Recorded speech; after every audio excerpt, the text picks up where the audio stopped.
காவல்துறையினரின் ஈரல் மட்டுமல்ல, தற்பொழுது இதயமும் கெட்டுவிட்டதாக மார்க்சிஸ்ட் கம்யூனிஸ்ட் கட்சியின் மாநில செயலாளர் சண்முகம் குற்றஞ்சாட்டியுள்ளார்.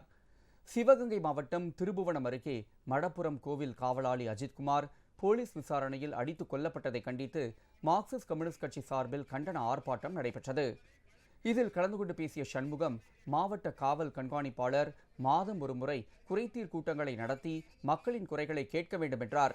மேலும் அனைத்து காவல் நிலையங்களிலும் 24 மணி நேரமும் செயல்படும் கண்காணிப்பு கேமராக்களை பொருத்த வேண்டும் எனவும் சண்முகம் வலியுறுத்தினார். காவல்துறையினுடைய இதயம் கெட்டுவிட்டது. காவல்துறையினுடைய இதயம் கெட்டுவிட்டது. ஈரல் மட்டும் கெடவில்லை, இதயம் கெட்டுவிட்டது என்று சொன்னால் நீங்கள் புரிந்து கொள்ளுங்கள். ஏன் மாவட்ட ஆட்சித்தலைவர் மாதந்தோறும் ஒரு குறைதீர்ப்பு நாள் கூட்டத்தை மாவட்ட ஆட்சியர் அலுவலகத்திலே நடத்துவதைப் போல மாவட்ட காவல்துறை கண்காணிப்பாளர் மாதந்தோறும் ஏதாவது ஒரு தினத்தில் பொதுமக்கள் தங்களுடைய குறைகளை மாதந்தோறும் வந்து நேரடியாக மாவட்ட காவல் கண்காணிப்பாளரை சந்தி தெரிவிக்கலாம் என்று ஒரு உத்தரவை போட்டால் என்ன அவருடைய வேலை பாதிக்கப்பட்டுவிடும்?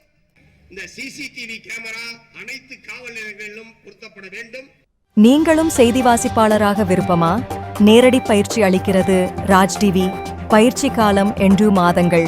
பயிற்சி நேரம் காலை 10 மணி முதல் மாலை 5 மணி வரை. தொடர்புக்கு rajnewstamil@digital.com.